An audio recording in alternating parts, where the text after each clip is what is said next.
अस्सलाम वालेकुम नाज़रीन, मेरा नाम है खालिद अली और आप देख रहे हैं एनए न्यूज़। एग्जिट पोल जो कल सारे नेशनल टीवीज़ पे बताया गया और वो एग्जिट पोल में हमेशा की तरह एनडीए को जो है भारी मेजॉरिटी यानी 374 या किसी जगह पर 364 और इंडिया अलायंस को उसी तरीके से 166 का आंकड़ा बता रहा है। एग्जिट पोल्स ऐसा क्यों बता रहे हैं और ये एग्जिट पोल्स पे राहुल गांधी कल क्या स्टेटमेंट दिए हैं, ये तमाम चीज़ें हम आपके सामने खुलासा करेंगे। लेकिन एएनए न्यूज़ भी उसी तरीके से एग्जिट पोल आपके सामने लाया है। देखना है कि एग्जिट पोल कल जो आंकड़े आने वाले हैं वो उसी तरीके से आएंगे या किस तरीके से आएंगे, ये बहुत ही इम्पोर्टेंट बात है। मेरे साथ दो मेहमान हैं जो पॉलिटिकल अलायंस करते हैं और एक है मीर शोएब अली साहब और मेरे साथ खालिद नवीद। ये दोनों भी बिल्कुल एक्सपर्ट्स पर्सन्स हैं। अस्सलाम वालेकुम शोएब साहब। अस्सलाम वालेकुम नवीद साहब। वालेकुम सलाम। और ये दोनों एक्सपर्ट्स आज हमारे चैनल के ज़रिए से ये एग्जिट पोल को खुलासा करेंगे कि जो देश भर में जो एग्जिट पोल बताया जा रहा है क्या ये आंकड़े सही हो सकते हैं या नहीं, क्योंकि कल सबकी नज़र यानी 4 तारीख को चैनलों पे रहेंगे। लेकिन कल जो बताया गया था वो एग्जिट पोल, चाहे ये सब मैक्स फिक्सिंग एग्जिट पोल था नेशनल टीवीज़ पे या सच होता है, ये हम देखेंगे। चलिए पहले हम तेलंगाना की तरफ से शुरू करेंगे क्योंकि तेलंगाना में 17 सीट लोकसभा के हैं। लोकसभा के 17 सीटों में नेशनल टीवीज़ यानी नेशनल एग्जिट पोल्स ये बताया जा रहा है कि कांग्रेस को सीधा 4 और बीजेपी को यानी एनडीए को सीधा सीधा वो बता रहे हैं कि 11 से 12 और एक सीट एमआईएम की है और हो सकता है बीआरएस की भी वहाँ पर है। इस पर हम पहले नवीद साहब से ये खुलासा करेंगे। क्या साहब आप इस बात को मानते हैं कि 11 से लेके 12 तक बीजेपी तेलंगाना में स्कोर कर सकती है? देखिए अली भाई, सबसे पहली चीज़ ये है कि जहाँ पर भी इलेक्शंस होते हैं जी, वहाँ पे जो फैक्टर्स देखे जाते हैं उसमें एक तो एंटी इनकम्बेंसी का फैक्टर देखा जाता है। जी, यहाँ पर जो कांग्रेस गवर्नमेंट इस वक्त तेलंगाना में है, ये अभी नई चंद महीने की गवर्नमेंट है जी हाँ, और इतनी जल्दी एंटी इनकम्बेंसी होता नहीं है, अभी पब्लिक सपोर्ट इसको है। तो इन हालात में जबकि एक अच्छे वेलफेयर स्कीम्स भी है ना यहाँ पे तेलंगाना जो कांग्रेस गवर्नमेंट दे रही है और ख़ासतौर पे सीएम रेवंत रेड्डी साहब पे लोगों को बहुत भरोसा है। तो इन हालात में अगर एग्जिट पोल्स ये बताते हैं कि कांग्रेस तो सिर्फ फिट 4 नहीं है, सिर्फ 4 या कोई 7 बता रहे, कोई 8 बता रहे हैं, तो ये एक मैं बोलता हूँ फुल ड्रीम है। जी। और जो अपोजिशन पार्टीज हैं उनको जो है ना मैक्सिमम यहाँ पे जो लग रहा है कि उनके अपने सीट्स जो है ना वो लोग हारने वाले हैं। तो हमारा जो अंदाज़ा है यहाँ पर तेलंगाना के अंदर कांग्रेस जो है ना 10 to 12 यहाँ पर सीट जीत रही है। जी जी ये एक पक्की चीज़ है, ये आपको जो है ना कल जो रिजल्ट्स आने वाले हैं जी। इंशाल्लाह इसमें यानी आप ये बता रहे हैं कि 11 से 12 जो बीजेपी को यानी एनडीए को जो जी कल जो सर्वे बताया गया है एग्जिट पोल, तकरीबन चैनल्स आप देख सकते हैं कि कई ऐसे आपको एजेंसीज भी है वो बता रहे हैं। शोएब साहब आपका क्या राय है? जैसे कि नवीद साहब बता रहे हैं कि 10 से 11 ये जो उल्टा बता रहे हैं यानी कांग्रेस को आते हैं, ये नवीद साहब बता रहे हैं। देखिए साहब, सबसे पहले तो माजी में भी देखा गया है कि एग्जिट पोल्स बहुत से स्टेट्स में गलत साबित हुए थे। जी, जैसा कि वेस्ट बंगाल में साबित में देखे गए हैं कि वहाँ पर एग्जिट पोल टोटली फ्लॉप हो गया। जी, जिस अंदाज में पूरा मीडिया बता रहा था कि वहाँ पर पूरी तरीके से ममता बनर्जी और उनकी टीम हार रही है। जी टीम हारी, लेकिन उसके बरक्स हुआ। जी, और उससे साबित में और भी कई नेशनल लेवल पर भी जनरल इलेक्शंस के भी हमारे पास मिसालें हैं। तो 100% एग्जिट पोल कभी सही साबित नहीं होता। और दूसरी बात रही, ये एग्जिट पोल जो है ये प्रीपेड एग्जिट पोल है। ये बाकायदा जिस तरह से साबित में हमने देखा है पिछले 10 सालों से टीवी चैनल्स को बनाकर यानी स्क्रिप्ट बनाकर दिया जा रहा है। स्क्रिप्ट बनाकर दिया जाता है और उसी पर डिबेट्स होते हैं। तो उसी अंदाज में सेम आज तमाम चैनल्स मिलकर एक ही फिगर्स बता रहे हैं। ऐसा नहीं कि एग्जिट पोल्स होना तो ये चाहिए था, चलो तो फर्क होना चाहिए, लेकिन ऑलमोस्ट तमाम TV channels, national TV channels जो हैं वो सब एक जैसा बता रहे हैं। उससे एक बात जाहिर हो चुकी है कि ये स्क्रिप्टेड बीजेपी की ऑफिस में बैठ श्रीराम रमेश बता रहे थे, जयराम साहब बता रहे थे कि कल एक प्रेस मीट लिए थे, वो 3-4 बजे प्रेस मीट रखे थे, और जूम मीटिंग भी उन्होंने जो है सारे स्टेट से जूम मीटिंग किए थे उन्होंने, यानी वहाँ ग्राउंड लेवल पे उन्होंने पब्लिक से ये जायज़ा लेकर जो आंकड़ा बताया गया इंडिया अलायंस का, जो कल 298 सीट्स पे कुछ बताया गया, ये आंकड़े कोई ओला ड्राइवर्स को पूछकर नहीं बनाया गया और बीजेपी के ऑफिस में से नहीं बनाया गया, जबकि ये आप जैसा बताए ना कि ये एक स्क्रिप्ट लिखी हुई है उसी तरीके से। तो आपका क्या फिगर है तेलंगाना में, जो 17 सीट पे क्या फिगर है? तेलंगाना में देखिए साहब, 2 महीने पहले तेलंगाना की आवाम ने अपना मैंडेट दे दिया था कि वो चाह रही क्या थी। पिछले 10 सालों से टीआरएस की तरफ से होने वाले जुल्म और गलत पॉलिसियों के खिलाफ में जी और सेंट्रल गवर्नमेंट की जी गलत पॉलिसीज को जी देखते हुए 2 महीने पहले तेलंगाना की आवाम ने डिसाइड कर लिया था कि इस दफा कांग्रेस को हम अपना इख्तियार सौंपेंगे, और बड़ी मेजॉरिटी और बड़ी यानी अनएक्सपेक्टेड, यानी उस वक्त भी एग्जिट पोल्स कुछ और बता रहे थे जी। लेकिन उसके मुखालिफ में आवाम ने अपना मैंडेट देते हुए कांग्रेस को इख्तियार सौंपा।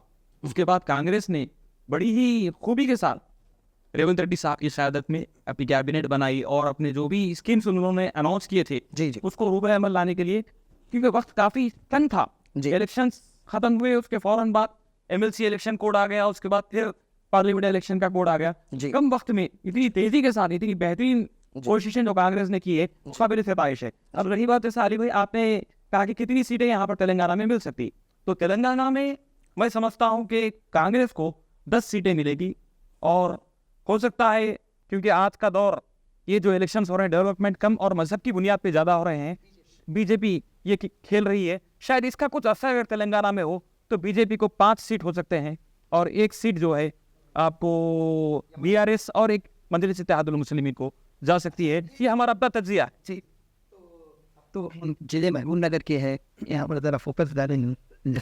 के अरुणा ने वंशी चंद्रन रेड्डी जी के ऊपर बहुत ही कॉम्पिटिशन चला, पहले आपकी राय लेना चाह रहा हूँ मैं। जी सर।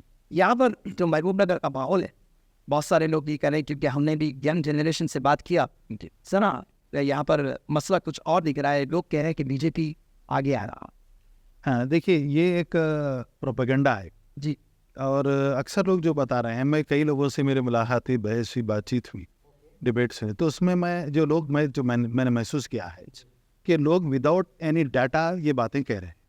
देखिए, हवाई बातें कहना आसान है जी इस वक्त। देखिए, डाटा अगर देखा जाए कि डाटा एनालिसिस आज के वक्त की सबसे अहम ज़रूरत है। जी इस वक्त यहाँ के महबूबनगर के अंदर करीब 17 लाख वोट हैं टोटल पार्लियामेंट कॉन्स्टिट्यूंसी, जिसमें से तकरीबन 12 लाख के करीब हमारे वोट पोल हुए।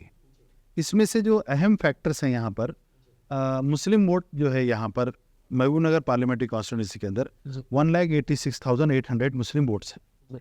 उसी तरह जो एससी वोट्स हैं, मैं अहम फैक्टर्स बता रहा हूँ कांग्रेस के लिए। एससी वोट्स जो है ना, यहाँ पे 15.6% जो है ना कांग्रेस वोट्स एससी वोट्स हैं महबूबनगर पार्लियामेंट कॉन्स्टिट्यूंसी। मुस्लिम वोट जो है ना आपको 1,86,800। अगर दोनों को कंबाइन कर लिए जाए तो 2.5 लाख प्लस ये 2 लाख करीब 4,36,000 जो है ना वोट हैं। और इनका जो है ना आप जो सर्वे करके तो मुसलमानों के तो 100% जो पोलिंग हुई जी जी और हमारा जो अंदाज़ा है, अंदाज़ा क्या बाकायदा हमारे पास डाटा है, खुद वाइज डाटा है जी जी जी, तो हम मुस्लिम पोलिंग जो है 82 to 85% परसेंटेज, यानी आप ये बोल रहे हैं ये रिकॉर्ड हुआ है जारी। 1 लाख वोट सालनी जो है जी, आपको वोट मुस्लिम्स का पड़ा है। नहीं 1 लाख नहीं सब, 1.5 लाख मुस्लिम वोट, 1,86,800 जी जी नियरली मोर देन 1,50,000 मुस्लिम वोट पड़े हैं। जी उसमें से एक 10,000 आप निकाल दीजिए, जी 1,44,000 वोट जो है ना मुस्लिम वोट कांग्रेस के हक में पड़े हैं। एंड एससी वोट जो है जो 2.5 लाख वोट हैं, उसमें जो है ना नियरली उनकी 70% पोलिंग हुई है। तो वो जो है आपको नियरली 1,70,000 1,60,000 तक उनकी जो है उसका 80% जो है ना आपको कांग्रेस को आया है। ये पक्की बात है एससी वोट्स। जी। अब एक यहाँ पर आपको मैं रोकना चाह रहा हूँ जी। नबी साहब, इधर आपको डीके अरुणा के बारे में आप ये बात बता रहे हैं कि सीधा सीधा डीके अरुणा यहाँ पर अगर हारेंगे तो कितने वोटों से हारेंगे, या वंशी यहाँ पर हारेंगे या जीतेंगे तो कितने वोटों से जीतेंगे? आपका मेरा अंदाजा है कि 50,000 to 1 लाख के बीच में जो है ना जीत होगी, जीत होगी वंशी चंद्र कांग्रेस की। क्योंकि इसमें एक चीज़ मैं जी आपको बता दूं। वंशी चंद्र रेड्डी साहब, आप भी ये चीज़ को सुन रहे हैं, आप ANA न्यूज़ की तरफ से ये जो सर्वे किया जा रहा है, ग्राउंड लेवल पे ये सर्वे किया गया है, बूथ वाइज सर्वे किया गया है, टोटल वोट्स कितने हैं आपको और खुलासा, यानी कितने वोट गिरे हैं कितने वोट नहीं गिरे हैं, आपको ये भी बताया जाएगा। शोएब साहब, आप इस पे कुछ रोशनी डाल सकते हैं?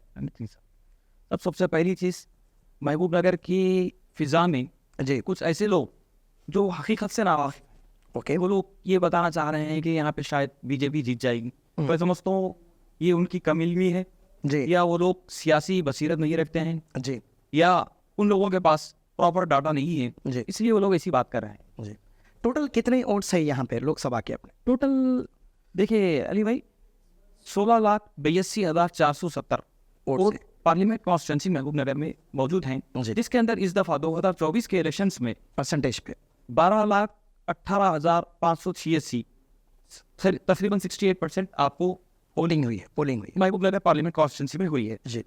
अब ये आप इसको अगर तजिया करेंगे, नहीं, या तो आप इसको फेज वाइज लेंगे तो कैसे? हाँ बिल्कुल, अगर इसको अगर जीतने के लिए, क्योंकि अब यहाँ पे दो ही कैंडिडेट्स में आपको साकशी है, बीआरएस इसमें कितने रोल नहीं है बता रहे बीआरएस का कोई रोल नहीं है इसके अंदर, बहुत ही कम वोट शायद हो सकता है, जहाँ तक मेरा एक अंदाजा है कि 1.5 लाख से 2 लाख वोट हैं, वो भी लेंगे। बीआरएस लेंगी। जी ऐसा नहीं है कि क्योंकि अभी साबिका आपको देखें जी। कि कल जो एमएलसी इलेक्शन बीआरएस का हुआ है, जी हाँ। अंदर बीआरएस जी हाँ, एमएलसी एमएलसी जी हाँ, जीवन रेड्डी हार गए वहाँ जी हाँ जी हाँ सिर्फ 150 वोट। तो वहाँ के, क्योंकि ये इलेक्शन लोकल बॉडी से इलेक्शन था, जी ये जनरल इलेक्शन था, इसमें अवाम वोट नहीं डाली उनको। जी अवामी नुमाइंदे जो होते हैं काउंसलर, जी। जेडपीटीसी जो अवामी नुमाइंदे होते हैं, जी वो लोगों ने वोट डाला। जी। तो इससे एक बात क्लियर हुई कि ग्राउंड लेवल पर बीआरएस का वर्कर अभी एक्टिव है अभी, अभी भी तो उससे कांग्रेस को बहुत बड़ा फायदा हो सकता है। जी हाँ। किस तरह से फायदा हो सकता है कि जो वर्कर एमएलसी इलेक्शन में यानी पार्लियामेंट इलेक्शन से 1 महीना पहले अपने पार्टी के लिए जी कुछ ठुकराते हुए अपने पार्टी को काम किया, जी। तो इस दफा भी वो बीजेपी के वोट को तोड़ने के लिए, डिवाइड करने के लिए शायद एक बड़े पैमाने पे बड़ा वोट जी बीआरएस का वर्कर अपनी पार्टी को दिला सकता है, जिससे बराह रास्त कांग्रेस को इससे फायदा हो सकता है। जी अब आपका रहा आपका सवाल कि 12,18,000 जी जो वोट पोल हुए हैं महबूब नगर कॉन्स्टिट्यूंसी में, जी ये जीतने के लिए ऑलमोस्ट 5 लाख 5.5 लाख वोट जो भी जमात लेगी, वो जमात जीतने का हकदार बनेगी। जी ये कौन सी जमात हो सकती है ईश्वर साहब? अब ये 100% इसमें कोई गुंजाइश नहीं है शक की जी। कि कांग्रेस 100% यहाँ पे 50 से 1 लाख के वोटों से जीत रही है। जी। अब आप सवाल करेंगे वो कैसा इतना दावा कर सकते हैं? जबकि नेशनल टीवी और कल जो एग्जिट पोल जैसे कि चाणक्य होंदो या इंडिया टुडे होंदो, ऐसे बड़े बड़े मीडिया ये बता रहे थे कि ये सब मोदी मीडिया है, बल्कि और कोई मीडिया नहीं है, क्योंकि हर नेशनल मीडिया ये भी बता दिया है कि जिले महबूब नगर में और तेलंगाना के अंदर खासकर महबूब नगर में भी DK अरुणा जीत रही है। देखिए साहब, मैं नेशनल मीडिया की तो बात इसलिए नहीं करूंगा कि वो एकदम ढकोसला मामला है। जी उन लोगों ने प्रीपेड RSS के हेडक्वार्टर में बना हुआ स्क्रिप्टेड डाटा उन लोगों ने दिया है, उसके ऊपर डिस्कस करना ही मैं समझता हूँ कि टाइम का फजूल है। नाज़रीन, यहाँ पर मैं आपको एक बात पे बिल्कुल फोकस करना चाह रहा हूँ, क्योंकि जमहूरियत के अंदर यानी हिंदुस्तान के अंदर अगर मीडिया सही तरीके से काम करेगा तभी पॉलिटिशियन लीडर भी डर पाएंगे और पॉलिटिशियन लीडर्स को हम खुलेआम सवाल कर पाएंगे। जो मीडिया डर कर काम कर रहा है या कोई मीडिया पे मीडिया के नीचे काम कर रहा है, उस मीडिया को भी इस मंच से ANA न्यूज़ चैनल इस बात से बिल्कुल वार्न कर रहा है, क्योंकि आने वाले दौर में ऐसे मीडिया से बिल्कुल खतरे से डर के रहिए।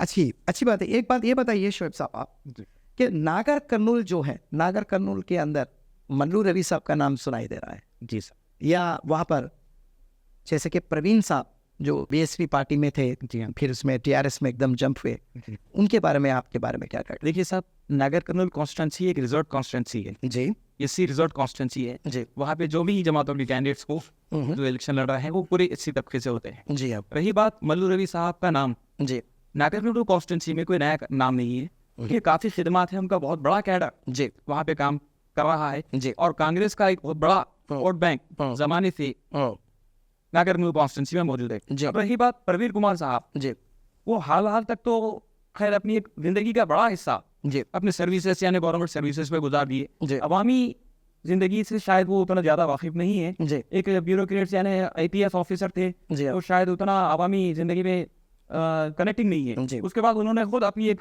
पार्टी बनाई, जी। फिर उसके बाद उन्होंने BSP में गया। जबकि एग्जिट पोल वहाँ पर ये बता रहा है कि जो है मल्लू रवि साहब जीत रहे हैं। मल्लू रवि साहब 100% जीत रहे हैं। जी वहाँ रवि साहब इसलिए जीत रहे हैं कि उनका अपना कैडर है, उनका रिकॉर्ड है वहाँ पर। जी मल्लू रवि साहब के नाम से जी छोटे से तांडे में भी गिर जाएंगे, ग्राम पंचायत पे भी जाएंगे तो उनके नाम से आवाम जानती है। जी प्रवीण कुमार साहब को कोई जानता नहीं वहाँ पे, जी वो बाहर से आए। नवीद साहब, आप इस पे क्या बोलना चाह रहे हैं नागर कानून में? जैसे कि स्वयं साहब बता रही है कि पूरे अब नागर कानून पे आप क्या बता रहे तेलंगाना के अंदर कंफर्टेबल विन अगर बोल सकते हैं तो कांग्रेस के लिए वो नागर कानून सीट है हैं? सीट मेरे अंदर, जी जी क्योंकि जैसा भी शोएब साहब ने बताया जी कि वहाँ पे जो मल्लू रवि साहब की जो शख्सियत है जी उसका जो रिफ्लेक्शन है वहाँ पर, जी वहाँ पे जो आवाम के अंदर वो मकबूलियत है उनकी, और जी। एक ज़माने से वो काम करते आ रहे हैं और आवाम हर कोई पहचानता है उनकी खिदमत। जी और रहे प्रवीण कुमार साहब एक अच्छे आदमी है, जी लेकिन उनके जो दफा लगा जी कि आप अपने तकरीबन पॉलिटिकल कैरियर जो है ना आप BRS के खिलाफ आप बोलते रहे, जी और जब मौका मिला तो आप BSP को छोड़कर BRS में आ गए। जी ये खुद जो है ना ऐसी तबके के अंदर चीज़ नेगेटिव गई है, जी। तो इसलिए जो है ना इस चीज़ का फायदा मल्लू रवि साहब को होगा। तो ये दोनों भी जो है जिस तरीके से भी आपके सामने बात रखें, जैसे कि शोएब साहब और खालिद साहब जो है जो बात रख रहे हैं, अभी तक तो तेलंगाना पे जो डिस्कस हुआ है, तेलंगाना में बाज़ाब्ता 10 सीट यानी इंडिया कांग्रेस को आ रहे हैं और 4 से 5 सीट बीजेपी को और 1 सीट BRS को भी हो सकती है, और MIM को जो सीट हैदराबाद की है वो बिल्कुल रिजर्व सीट है, ये ऐसा कहना उन लोगों का है। यानी जो एग्जिट पोल बताया गया था कल, उसके बिल्कुल अपोजिट ये बात हो रही है। जैसे कि कल भी कई नेशनल मीडिया में ये बात नहीं बताई गई थी, बल्कि कांग्रेस के जो जयराम रमेश साहब हैं उन्होंने प्रेस मीट रखकर स्टेट वाइज यानी कांग्रेस के जो वर्कर्स होते हैं उनके प्रेसिडेंट से डायरेक्ट पूछा गया, वही जवाब यहाँ पर इस मंच से मिल रहा है। लेकिन नवीद साहब से मैं एक बात कुछ जानकारी लेने की कोशिश कर रहा हूँ, ये एग्जिट पोल जो निकाला जाता है जी। ये किस बेस पे निचोड़ के निकाला जाता है? देखिए ये बड़ा अच्छा सवाल है आपका। जी इस पे काफ़ी डिबेट चल रहा है इस वक्त। जी जी हाँ हाँ जी हाँ इंडिया के ये मतलब मुल्क के अंदर मैं बता रहा हूँ जी कि इंडिया बोलते लोग इंडिया ना समझ रहे हैं जी जी कि मुल्क के अंदर जो डिबेट चल रहा है कि एग्जिट पोल ये जो चैनल दे रहे हैं हाँ उनको देखिए, exit pole is a science. Okay exit poll आप देने के लिए सबसे पहले आपको ये बताना पड़ेगा चैनल्स को कि आपका आउटरीच कितना था। अच्छा आपने पहले सबसे पहली चीज, इसमें 2-3 फैक्टर्स हैं। सबसे पहली चीज इसमें ये आती है कि इसका पॉइंट 1 कि आपने कितने लोगों से जाके आपने बात की जी और कितने तबकात के लोगों से बात की, और एज लेवल कौन कौन सा आपने लिया उसमें। ओके आप जो है ना अबव 50 ईयर्स के लोगों से कितने लोग थे, 30 to 50 के बीच में कितने लोग थे, और 20 to 30 के बीच में जो हमारे लोग हैं ये कितने लोग थे। इनका डाटा जो है ना इन चैनल्स को देना चाहिए, क्यों कोई नहीं देता। जी ये सबसे अहम चीज़ है कि आपने कितने, भाई एक जगह आप एक पार्लियामेंट कॉन्स्टिट्यूंसी जैसे मिसाल के तौर पार्लियामेंट कॉन्स्टिट्यूंसी, जी इसके अंदर 17 लाख के करीब वोट हैं। इसके अंदर जहाँ पे आके 100-200 लोगों से बात करके आप अगर एक मैंडेट कायम कर रहे हैं तो ये तो बेवकूफ़ी होगी ना। जी जी तो इस तरह सबसे अहम चीज़ ये है कि आप कितने परसेंटेज ऑफ वोटर्स के पास आप पहुंचे हैं, आपने कहाँ कहाँ की खाक छानी है। आप जो है ना इसी स्टूडियोज में दिल्ली में मुंबई में बैठ जी। के आप लोग जो है एग्जिट पोल निकाल रहे हैं, एंड दैट टू एक जो है ना स्क्रिप्टेड एग्जिट पोल आप दे रहे हैं, जी। एक मैंडेट आप बना रहे हैं, एक बहुत बड़ा जुर्म कर रहे हैं इंडिया चैनल। जी तो एग्जिट पोल का जो तरीक़ेकार जैसे मैंने बताया कि आपका आउटरीच क्या है लोग बताना चाहिए, जी किस एज लेवल पे गए, कौन से जो है ना कम्युनिटीज के, कितने रिलीजन्स के पास गए, कहाँ कहाँ गए, कौन कौन सी कम्युनिटी, असरअंदाज शख्सियत आप लोग, ये पूरा डाटा उन लोगों को देना चाहिए जो कोई भी नहीं देता। जी। How can it be reliable, जी ये सबसे अहम चीज़ है। पिछले असेंबली इलेक्शन में शोएब साहब 25 से यानी अब 25 सीट लोकसभा पे जो है राजस्थान में वोटिंग हो चुकी है यहाँ पर। जी सर। तो आप ज़रा मुझे ये बता सकते हैं कि वहाँ पर सीधा सीधा इंडिया गठबंधन ये बात बता रहा है कि कल के एग्जिट पोल में क्लीन स्वीप है वहाँ पर? देखिए साहब, राजस्थान के टोटल सीट तकरीबन 25 25 सीट लोकसभा सीट्स हैं। जी वहाँ पर साबित में देखा गया है कि जब बीजेपी गवर्नमेंट थी जी तो लोग इतने अपनी बेजानी का मुजाहरा करें, और असेंबली इलेक्शन में भी कांग्रेस को काफ़ी बड़ी कामयाबी वहाँ पर मिली है, जी हो और आवाम चाहती है चेंज। ओके तो चेंज का मतलब ये है कि लोग बदलाव चाह रहे हैं, ओ छुटकारा चाह रहे हैं इन लोगों से, जिस तरह से इन्होंने हिंदुस्तान को बर्बाद कर दिया है जी हो मजहब के नाम पर, ब्यूरोक्रेसी के नाम पर, और कभी मंदिर कभी लोगों मस्जिद को कभी फायदा खबरस्तान पहुंचा कर जी तरह पे, तो लोग बेजार आ चुके हैं। जी तो आप बेजारगी से छुटकारा चाहते हैं, तो हमारा तज्जिया बता रहा है कि राजस्थान में कांग्रेस को 10 से 12 सीट मिलने की सभी उम्मीद है।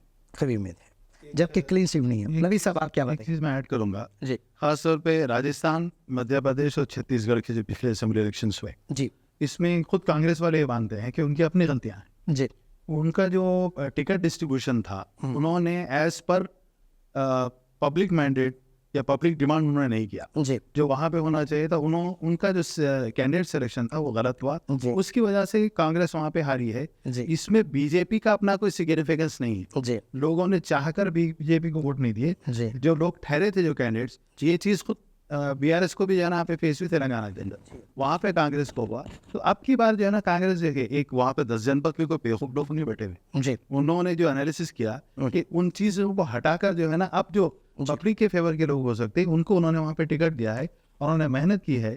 और बीजेपी 2 बार से वहाँ पे क्लीन स्वीप कर रही है, जी। लेकिन इस बार जो हमारा अंदाजा है कि आराम से अराउंड जो है ना 10 सीट जो है ना जी। इन जिस तरीके से शोएब साहब बताए, आप भी वही बिल्कुल। आंकड़े बता रहे हैं, लेकिन यहाँ पर आंकड़े, कल जो एग्जिट पोल बताया गया था, ये आंकड़े से भी इस आंकड़े को हम टैली नहीं कर सकते हैं। लेकिन नाजरीन, और हम और स्टेट्स के बारे में बात करेंगे, जैसे कि बिहार है, हरियाणा है, महाराष्ट्र है, पंजाब है, दिल्ली है, उसी तरीके से यूपी है, वहाँ की भी हम बात करेंगे। चलिए नवीद साहब, अब आप बताइए कि ये बहुत अहम है, एक है उत्तर प्रदेश और दूसरा है वेस्ट बंगाल और तीसरा है महाराष्ट्र। ज़रा उत्तर प्रदेश के ऊपर हम नज़र डालेंगे, क्योंकि अखिलेश ने वहाँ पर एक बात क्लियर की थी कि 79 सीट्स पूरे इंडिया गठबंधन को आने वाले हैं, लेकिन कल की एग्जिट पोल में ये बताया गया कि 38 to 40 सीट सीधा सीधा जो है आपको जो है कांग्रेस की तरफ, यानी इंडिया गठबंधन को बता रहा, और बाकी के आधे सीट आपको किधर बता रहे, सीधा सीधा आपको जो है एनडीए को बताया जा रहा है। नवीद साहब बता सकते हैं कि आप यूपी में क्या रिजल्ट आ सकता है? यूपी के अंदर देखिए पिछली 80 सीट है जी 80 सीट हैं, जी हाँ। जिसमें से पिछले बार बीजेपी ने शायद 62 सीट्स वहाँ पे जीते थे जी और बाकी जो है ना 18 सीट सबके हक पे आए थे। जी लेकिन इस बार वहाँ पर जो हालात हैं वो बिल्कुल मुख्तलिफ हैं। जी। वहाँ पे क्योंकि आवाम वहाँ पर तो जिस तरीके से 400 पार का आंकड़ा जी। मोदी जी ने दिया था, उसी तरीके से जो है योगी ने वहाँ पर 80 सीट के ऊपर दिया था। जी देखिए ऐसी बात है, वहाँ पे एक तो एंटी इनकम्बेंसी बड़ा शदीद चल रहा है। जी वहाँ पर जो गवर्नमेंट के पॉलिसीज हैं, जी। जो हार्श स्टेप्स वहाँ पे ले रहे हैं, जो बुलडोजर पॉलिसीज पॉलिसीज चल रहे हैं। जी हाँ इनसे ना सिर्फ मुसलमान बल्कि हर कोई जी हाँ। जो चाहे और कई फेक इनकाउंटर्स हुए हैं। एनकाउंटर से जो है ना हर कोई इस वक्त वहाँ पे परेशान है। जी और इन हालात में वहाँ पर जो खास तौर पे किसान मूवमेंट भी जो चला था, चला था। हाँ उसमें भी यूपी में जो है ना काफी इसके असरात पड़े हैं। जी और इन हालात में जो वहाँ पे एंटी इनकम्बेंसी बड़ा शदीद चल रहा है। जी तो यूपी के अवाम से अगर वहाँ पे देखा जाए, वहाँ पर जो भी विजेंद्र यादव ने भी जो बात पेश की थी, जी हाँ। तो वहाँ पे अगर जो हमारे जो एनालिसिस मैंने लोगों से पूछा, बात आप जो ग्राउंड लेवल पे जाके वहाँ काम पे किया। जो देखिए, तो हमारे अंदाजे के मुताबिक वहाँ पर 80 में से जी जो पिछली बार 62 सीट्स बीजेपी को आए थे, जी। इस वक्त जो है ना 40 से 50 बीजेपी को, यानी सीधा सीधा उन लोगों को जो है 22 सीट की मार पड़ रही 15 से 20 सीट का वहाँ पे मार मार पड़ी है। है। And that is plus two इधर Yeah. इंडिया इंडिया ने, ये बड़े अहम फैक्टर है। जी और जहाँ तक वेस्ट बंगाल का ताल्लुक है, जी वहाँ पर तो ममता बनर्जी का फैक्टर इस वक्त चल रहा है। जी। वहाँ पर 49 सीट्स है। 48 सीट्स है। जी हाँ वेस्ट बंगाल में है। जी वहाँ पर खास तौर पे कांग्रेस का बड़ा अच्छा परफॉर्मेंस का ही इल्जाम है। हाँ। दीदी किसी के साथ अलायंस पे नहीं है। देखिए उनका एक समझिए जी एक साजिश चल रही है जी कि कई स्टेट्स में एक सेंटर में जो हमारे फैशिस्ट ताकतें हैं, जी वो चाह रहे हैं कि कांग्रेस जैसी या नेशनल लेवल पर कोई सेकुलर पार्टी ना रहे, ओके स्टेट लेवल पर रहे लेकिन नेशनल लेवल पर ना रहे। ला रहे। स्टेट लेवल पर रहेंगे, छोटे छोटे रहेंगे, अपने दायरे में घूमते रहेंगे। जी तो इस तरह उन्होंने कांग्रेस को खत्म करने के लिए इन्होंने दीदी को खुली छूट दे दी है, ये हम समझ में आता है। जी जी और इस वक्त जो है ना वहाँ पर बहुत अहम फैक्टर जो है वो तृणमूल कांग्रेस का बनने वाला है कि ये बड़ी अच्छी सीटें वहाँ पे ले रही हैं, मोर देन 20 बल्कि 30 तक भी तो वो जा सकती है। ओके 20 to 25 के बीच में वाले रहे। लेकिन कांग्रेस जो पिछली बार बिल्कुल मिनिमल उनका परफॉर्मेंस था, इस वक्त कांग्रेस का जो है ना परफॉर्मेंस बहुत अच्छा रहा है वहाँ पर रहा है। और बीजेपी को जो है ना तकरीबन वहाँ पे आधे से ज्यादा सीटों का लॉस हो रहा है वेस्ट बंगाल। तृणमूल कांग्रेस अब फिलौकत में समझता हूँ कि इंडिया अलायंस का कोई हिस्सा नहीं है। नहीं, इंडिया अलायंस का हिस्सा है। जी उन्होंने इंडिया अलायंस से वर्कआउट नहीं किया, लेकिन इस इलेक्शन में उन्होंने अलायंस नहीं किया। अलायंस नहीं। वो बिल्कुल अभी जो ममता बनर्जी है जो दीदी के नाम से जानी जाती हैं, जी वो इंडिया अलायंस ही का हिस्सा है। जी इलेक्शन के बाद जो है उन्होंने कहा है कि ये जेंटलमैन्स फाइट रहेगी, जो जैसा है वैसे जीतेंगे। जी रहा महाराष्ट्र का जी बहुत अहम फैक्टर वहां पर जो हुआ है इस बार जी तारीख में पहली बार देखा गया है कि मुसलमानों ने कड़ी धूप में खड़े होकर जी। 80% पोलिंग शिवसेना के हक में दी है। 80%। जी हाँ। जी और शिवसेना क्योंकि इंडिया अलायंस का हिस्सा है, जी हाँ और शिवसेना में हमने भी महाराष्ट्र में जाके देखा तो लोग ये कह रहे थे कि 2 शिवसेना है तो हम जो असली शिवसेना को वोट देंगे, वोट देंगे, जो इससे पहले ठाकरे का जो बालासाहेब ठाकरे का जो ग्रुप है जी हाँ, उसको देंगे। तो अब इस वक्त वहाँ पे शरद पवार, शिवसेना और कांग्रेस अलायंस में है। इससे पिछली बार भी जो अघाड़ी कितने के नाम सीट आ पर सकते हैं वहाँ पर? वहाँ पर देखिए कि मोर देन 50% सीट्स 50%, यानी सीधा 22 या 20 25 to 30 के बीच में जो है ना वहाँ पे आ रहे हैं। सकते हैं। ये सही अहम फैक्टर। शोएब साहब, आप बताइए कि उत्तर प्रदेश का जैसा आंकड़ा नवीद साहब ने बताया, उसी तरीके से वेस्ट बंगाल और महाराष्ट्र का। जी अली साहब, सबसे पहले तो खालिद नबी साहब ने तो बताया जी कि सबसे बड़ा नुकसान उत्तर प्रदेश, क्योंकि सब ये कहा जाता है कि उत्तर प्रदेश से होते हुए पूरे हिंदुस्तान के राजा है जी, दिल्ली का जो दिल है, दिल्ली का दिल उत्तर प्रदेश में है। यानी एक बड़ी कॉन्स्टिट्यूंसी है जी। जहाँ पे 80 सीट्स हैं। जी। ये बड़ा डिसाइडिंग फैक्टर है हिंदुस्तान के लिए। जी तो वहाँ पर बीजेपी को सबसे बड़ा नुकसान होने की जी वजह, जैसा कि सालिम भाई ने भी बताया था, कि वो एंटी इनकम्बेंसी वोट है। जी। वहाँ पर जो गुंडा राज जिस अंदाज में योगी आदित्यनाथ की बुलडोजर जो है निगरानी में हुआ, बुलडोजर के जरिए गरीबों के ऊपर इतना बेतहाशा जो जुल्म हुआ, लोग बेरोजगार हैं, महंगाई की दरें बहुत ज्यादा बढ़ चुकी हैं, जी। तो लोग बेजार आके वहाँ पे चेंज चाह रहे हैं। और साथ में मैं आपको बताता चलूँ कि प्राइम मिनिस्टर नरेंद्र मोदी की भी कॉन्स्टिट्यूंसी उत्तर प्रदेश से बिलोंग करती है। हाँ हमारा से उन्होंने वहाँ के एमपी रहने के बावजूद वो स्टेट हिंदुस्तान के पिछड़े और सबसे गरीब तरफ और सबसे बेरोजगार स्टेटों में शुमार किया जा रहा जी। है। यानी वहाँ के एमपी होते हुए भी वो स्टेट को सुधार नहीं सके और वहाँ की आवाम उनसे बेजार आ चुकी जी। है। अब रही बात इंडिया अलायंस को वहाँ पे ज्यादा सीट मिलने की उम्मीद क्यों है, तो मैं ये बताऊंगा। सबसे पहले तो एंटी इनकम्बेंसी सबसे बड़ी वजह है यूपी में। उसके बाद यूपी में यादव की एक बड़ी मेजोरिटी है वहाँ पर कम्युनिटी बेसिस पे। जी उसके बाद आपको मुसलमानों का भी एक बहुत बड़ा है आंकड़ा। वहाँ पर। जी हाँ। तो ये सब चीजें जब एक जगह मिलेगी जी तो उम्मीद है कि इंडिया अलायंस को एक बड़ी तादाद में वहाँ से वोट। चौंका देने वाले रिजल्ट्स। लेकिन कल जो एग्जिट पोल बताया गया, सीधा जो है कल एग्जिट पोल जो बताया गया, जी 70 चंद चैनल, उस चैनलों का नाम मैं लेना नहीं चाहता क्योंकि मुझे पता है कि वो चैनल किसके नीचे काम करता है और किसके ऑर्डर पे काम करता है। लेकिन आप बता सकते हैं कि क्या इस 70 का स्कोप जा सकता है एनडीए को? देखिए साहब, सबसे पहली चीज़ तो हंसी आती है ये एग्जिट पोल्स बनाने वाले किस तरह से बनाते हैं, उनको पता नहीं क्या उन लोग रैंडमली सैंपल्स कहाँ से ला रहे हैं। जी। अब मिसाल के तौर पे अगर एक कॉन्स्टेंसी और बड़े बड़े एजेंसीज उस पर काम कर रहे हैं। 17 लाख वोटों की अगर कोई कॉन्स्टेंसी है जी। तो वहां पर आप 200 लोगों से 300 वोटों से 300 लोगों से जिले में ले लेके जी और आप डिसाइड कर रहे हैं कि ये फाइनल होने वाला है। जी। तो ये सबसे बड़ी बेवकूफ़ीपन है। और मैं समझता हूँ कि हिंदुस्तान के मीडिया का आज आलमी सतह पे बहुत बड़ा मजाक उड़ाया जा रहा है। हाँ। ये किस तरह से होता है? तो मेरी गुजारिश भी है कि नेशनल चैनल्स पे कि हिंदुस्तान का चौथा पिलर मीडिया होता है, बराए मेहरबानी इस तरह के मजाक करके हिंदुस्तान के मीडिया का मजाक ना बनाएं, हकीकतें पेश करें। डरने की क्या बात है? आप मीडिया ही वो जरिया है तो हकीकतों को पेश करता है।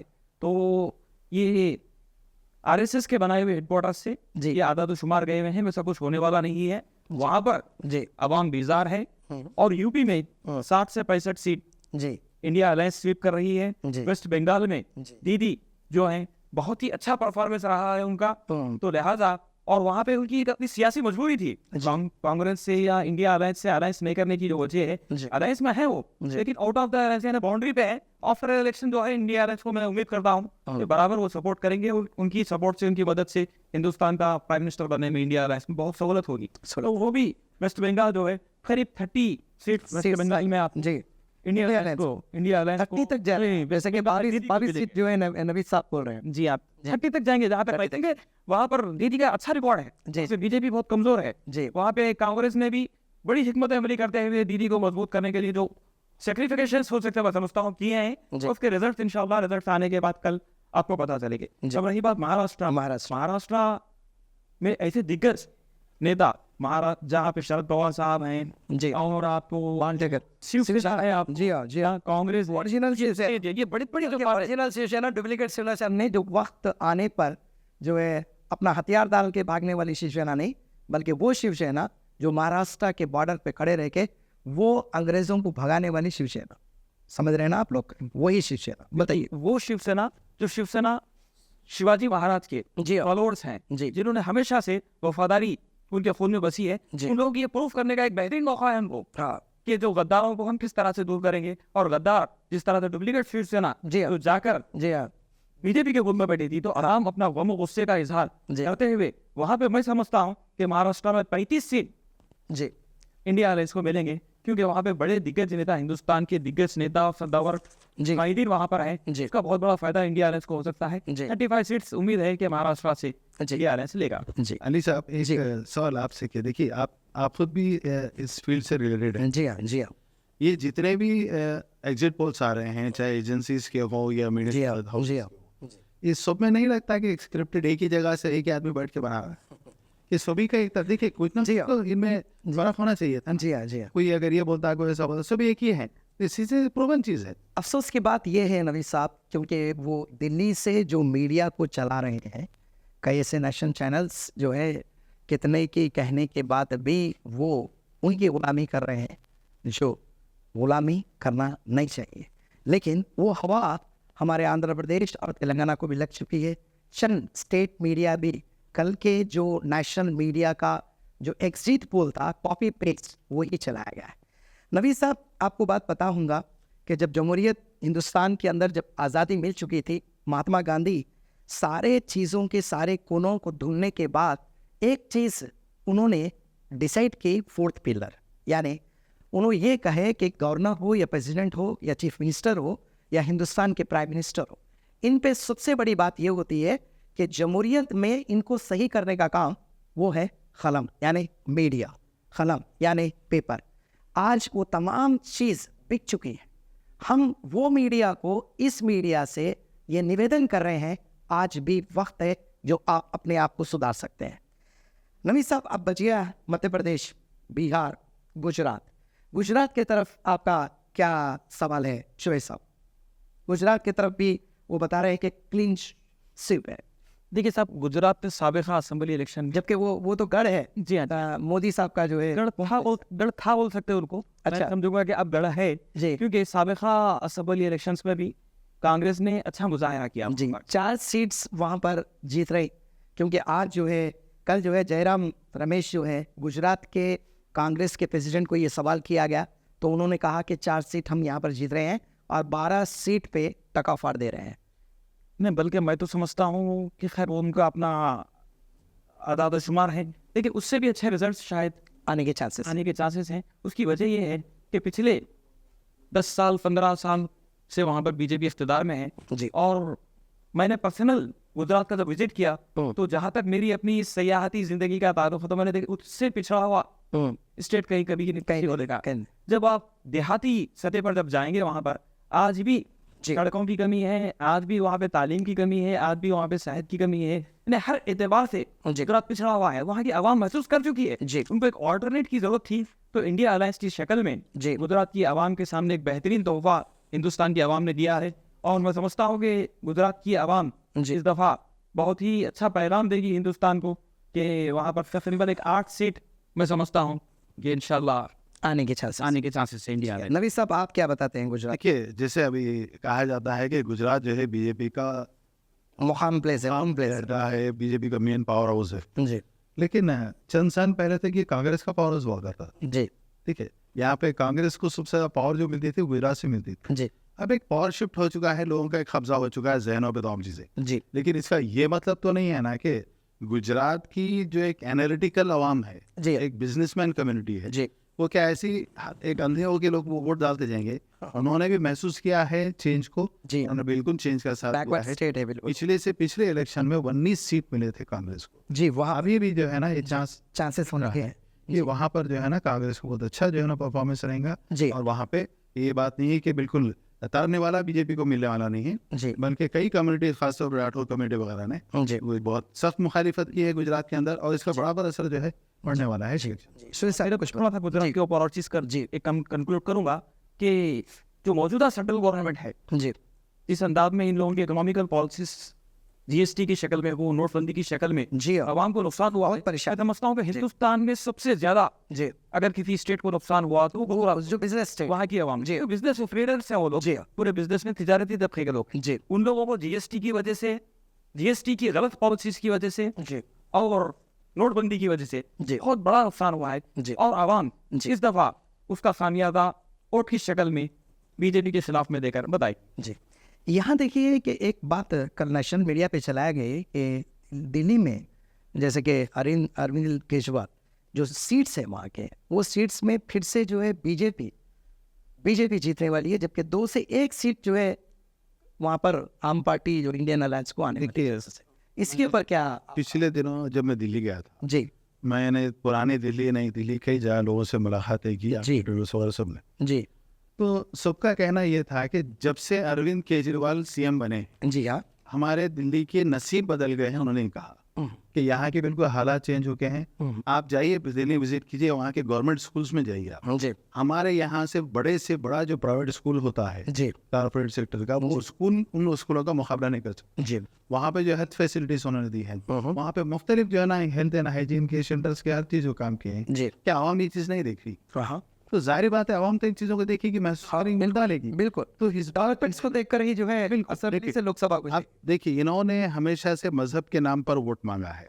ये एक्चुअली एंटी डेमोक्रेसी तरीका है। जी हाँ। आप डेमोक्रेसी तक आ गए थे मोदी जी लास्ट में, उनके चेहरे को देख रहा था, मैं पढ़ रहा था उनके दिनों तक भी आगे, घबरा के थे। बिल्कुल दिनों तक भी आगे, बीच में भी आगे। डेमोक्रेसी के उसूल है कि मजहब के नाम पर इंडिया, पहले तो अगर ये नहीं मानते कि इंडिया डेमोक्रेटिक कंट्री नहीं है तो हम उससे कुछ नहीं कर सकते। बिल्कुल। जबकि हम हिंदुस्तान की 150 करोड़ आवाम ये मानती है कि India is a democratic socialist country. जी हाँ। ठीक है, तो यहाँ पर जरा डेमोक्रेसी का उसूल है कि मजहब के नाम पर वोट ना मांगा जाए। यहाँ पर आप जो है गरीबी के खात्मे के नाम पे वोट क्यों नहीं मानते? जी। नौजवान आज यहाँ का तड़प रहा है, क्यों नहीं मानता? नौजवान जिंदगी से बेजार आ चुका है। सुसाइडल टेंडेंसी जो है ना ऑल टाइम हाई यहाँ पे नौजवान जी चल रही जी है। जी हाँ। यहाँ पर किसान मर रहे हैं, जी भुखमरी का शिकार है। आज खुद जो है ना हमारा नेशनल डाटा बताता है कि हिंदुस्तान की जो है ना मोर देन 50% आवाम जी बिलो पॉवर्टी लेवल चलती है, चलिए। जिसकी तशरीह में बताया गया जिनको दिन में 2 टाइम खाना नसीब नहीं होता। ये हमारे हिंदुस्तान का स्टेट है। और आप जो है ना डंका पीट रहे हैं कि हमने ये कर दिया, हमने वो कर दिया। कुछ नहीं किया, किसी ने कुछ नहीं किया। और पिछले 10 साल में जबकि पूरी दुनिया कहाँ से कहाँ चलेगी, जी हाँ। इन्होंने क्या किया है 10 साल में हिंदुस्तान? जी हाँ। बिल्कुल, आज हंगर इंडेक्स में हिंदुस्तान जो है ना 129 पर जा चुका। परसेंटेज चलेगा। जी हाँ। तो ये चीजें जो है ना कि आवाम नहीं देख रही। अगर ये ना देखते हुए आवाम उनको वोट देती है तो आवाम के ऊपर सर पीटने के अलावा कुछ नहीं। लेकिन हिंदुस्तानी आवाम बेवकूफ नहीं है सर। हिंदुस्तानी आवाम तो जमहूरियत के बाद आम पार्टी और इंडिया पार्टी वहां से, यानी कांग्रेस पार्टी दिल्ली से कितने सीट ले पाई? के 7 जो पार्लियामेंट कॉन्स्टिट्यूंसीज है उसमें कम से कम कन्हैया लाल भी वहाँ पर है। जी। एक नहीं हो गया आपको जो है चांदी चौक की सीट रिजर्व है, कांग्रेस जीत रही। जी बिल्कुल 4 से 5 सीट जो है ना वहाँ पे इंडिया ने जीत रहा है। जी आप शोएब साहब क्या देखिए सर, अरविंद केजरीवाल एक ऐसा नाम है हिंदुस्तान की सियासत में जी कि एक बहुत बड़ा चमत्कार है जी। पॉलिटिक्स की दुनिया में, मौजूदा सियासत की दुनिया में अगर चमत्कार कहा जाए वो अरविंद केजरीवाल है। और मैं समझता हूँ कि हिंदुस्तान के नौजवान और पढ़े लिखे तबके का कहना और मानना है कि हिंदुस्तान की आखिरी उम्मीद का नाम भी केजरीवाल है। जी यानी इंडिया अलायंस को एक ऐसा भरपूर पावरफुल लीडर मिला केजरीवाल की शक्ल पे, और दिल्ली तो उनका हेडक्वार्टर है। और सबसे बड़ी चीज़, दिल्ली में इंडिया अलायंस को सबसे ज़्यादा सीट मिलने की वजह यह है कि उन्हीं से तो घबरा कर अरविंद केजरीवाल को लेकर जाके जेल में अंदर बंद करके एनडीए बोलिए या बीजेपी गवर्नमेंट बोलिए, सेंट्रल गवर्नमेंट बोलिए, बंद कर इलेक्शन लड़ रहे हैं। इससे बड़ा खौफ और क्या हो सकता है उनको हार का? जी अगर वो जीतने वाले होते जिसके इतने बड़े एक वक्त के चीफ मिनिस्टर को हिंदुस्तान की तारीख में शायद जी हाँ। वक्त के प्रेजेंट चीफ मिनिस्टर को आप लेके जाके जेल के सलाखों के पीछे रखे और यहाँ पर इलेक्शन करा रहे हैं, इससे बड़ी डेमोक्रेसी और जमहूरियत का मजाक क्या हो सकता है? जी लिहाजा इन लोगों की डर और खौफ ही बता रहा है कि वहाँ पे कम से कम मिनिमम इंडिया अलायंस को 5 सीट वहाँ पर मिलने वाले। जी नाज़रीन, अब हम आखिरी पहलू पे हैं यहाँ पर। अब सीधा हम एक ही सवाल करने वाले हैं नवीद साहब से और हमारे शोएब साहब से, और साथ ही साथ ANA न्यूज़ चैनल का भी सर्वे रिपोर्ट आ चुका है। लिहाजा आप नवीद साहब आप ये बताइए कि डायरेक्ट जो है 543 सीट्स में अगर NDA कितनी सीट ले सकता है और इंडियन अलायंस कितना ले सकता है? अदर्स का तो बाजू रख दीजिए आप। देखिए, मुझे जो लग रहा है पिछले चंद दिनों से जो एनालिसिस चल रहा है जी कि एक हंग पार्लियामेंट नजर आ रही है सर। जी किसी को क्लियर मैंडेट मिलने वाला नहीं है। हाँ, एक फिगर बताइए। अगर देखिए इसमें इंडिया अलायंस 252 टू 75 ले सकता है। 252 275 इंडिया अलायंस ले सकता है। ओके। और यही तादाद जो है ना बीजेपी की, मतलब इंडिया NDA की जो है ना वो भी इतनी हो रही है। हंग होने के चांसेस हंग होने के चांसेस करीब दोनों का भी जो है उसी तरीके से इसमें जो की रोल अदा करेंगे जी वो रीजनल पार्टीज हैं। जी, खास तौर पे जैसे कि भैया ऐसा है, जैसे कि जी हाँ, आंध्रा की पार्टी जी YSRCP है, YSRCP सो बड़ा जबरदस्त उनका परफॉर्मेंस होता 13 सीट तक आने की है। चांस। इसको उन्होंने खास बात ये है, सबसे अहम फैक्टर यहाँ पे जी 2 अहम फैक्टर्स हैं पूरे हिंदुस्तान में। जी वो एक YSRCP जी, वाइस जगन है, एक वेस्ट दूसरा जो है ना वेस्ट बंगाल के ममता बनर्जी। जी ये इन्होंने इस तरफ जाएंगे। बीजेपी से अलायंस नहीं किया, नहीं किया। वहाँ चंद्रबाबू नायडू ने अलायंस किया, इन्होंने नहीं किया। हाँ तो ये जो है ना, इनके पास जो है ना अब बॉल है, जी हाँ समझे। जी अब ममता बनर्जी और दोनों का परफॉर्मेंस आपके पास जो है ना एक्स्ट्राऑर्डिनरी रहा, जी और दोनों भी अपना स्टेट जीत रहे हैं। जी। तो ये जिसका साथ देंगे वो जो है ना बैठेगा। मगर आप ये नहीं बोल रहे हैं कि जो एग्जिट पोल कल बताया गया जी वो एग्जिट पोल के जैसे नतीजे कल नहीं आने वाले। नहीं आने वाले, वो तो देखिए टोटली एक मजाक था, मैं बोलता हूँ। जी ये देखिए, या तो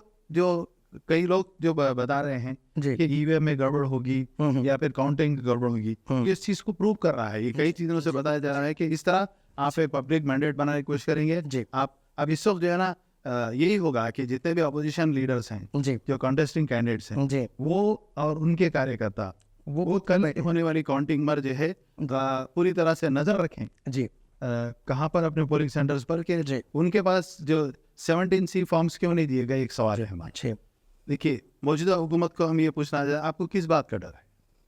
आप लड़ना है तो फेयर फाइट लड़िए ना। जी आप क्यों जो है ना तमाम हथकंडे इस्तेमाल कर रहे हैं? जी 17C फॉर्म्स कई जगह क्यों रिलीज अभी तक रिलीज नहीं दिए गए? तो दिए गए, जिनके पास भी डाटा है वो लेकर काउंटिंग सेंटर्स पर रहें। जी। कल नजर शाम रखें। में मैं समझता हूँ कि कल शाम में 5 बजे इलेक्शन कमिश्नर से मीटिंग भी हुई है लोगों की, जी इंडियन अलायंस के। शरीफ साहब, आपका फिगर तो सामने आ गया है 250 275 75।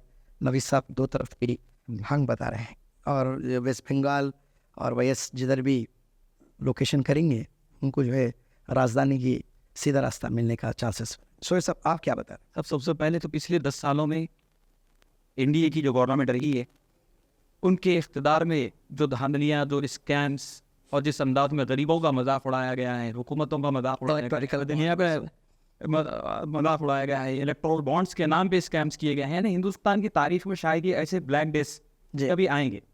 तो उसका जवाब अवाम, हैं? जमहूरियत में सबसे बेहतरीन तरीका वोट है। जी मैं समझता हूँ कि इस दफ़ा अवाम इन तमाम चीज़ों का जवाब जी वोट के जरिए एनडीए के खिलाफ में, इंडिया अलायंस के साथ में जी देगी। और मैं उम्मीद करता हूँ कि हिंदुस्तान की बाशऊर अवाम, क्योंकि 10 साल से ये लोग दबे हुए हैं, जी और हमारे प्रधानमंत्री भी झूठ भी बोलना भी सही तरीके से नहीं आता उनको, जी कि वो कहते हैं कि हिंदुस्तान की 85 करोड़ जी अवाम को हम जी राशन बांटते हैं। इसका मतलब क्या है? 85 करोड़ आवाम को राशन बांटते हैं, इसका गरीबी के लेखा के नीचे लाए। लेखा से बीपीएल से नीचे हैं ये लोग। तो ये खुद प्रधानमंत्री कह रहे हैं, तो इससे बड़ी मायूबी की बात क्या हो सकती है? तो इसका जवाब हर गरीब, हर अमीर, हर परेशान, जी हर मारा हुआ शख्स वोट के जरिए देगा। तो इंडिया अलायंस को 320 सीट आने की काफी उम्मीद है, जी और 180 जी एनडीए को मिलने की गुंजाइश की जा सकती है। जी जी। बाहर आपका तो सीधा सीधा आंकड़ा इंडिया अलायंस को जीतने का रास्ता बता रहा है।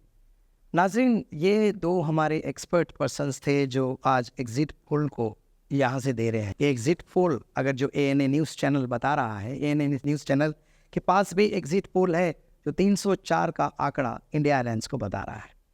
लेकिन यहाँ हम बहुत सोचने वाली बात ये कह रहे हैं, क्योंकि ये एग्जिट पोल है।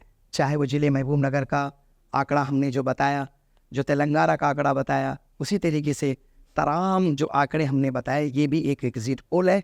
लेकिन ये एग्जिट पोल आवाम से ग्राउंड पे जाकर लिया गया है, बल्कि ओला के ड्राइवर्स से या तो 200 या 300 आदमी को पूछकर ये एग्जिट पोल नहीं बताया गया है। कई एजेंसीज भी एग्जिट पोल जो कल दिया गया, आखिरी 12 से लेके 16 नेशनल चैनल, जिसमें इंग्लिश चैनल भी है, तेलुगु चैनल भी है, हिंदी चैनल भी है, वो आंकड़ा कुछ और बता रहे हैं। सीधा सीधा बीजेपी की जीत। एक तो चैनल 410 का आंकड़ा बता चुका है जो एनडीए।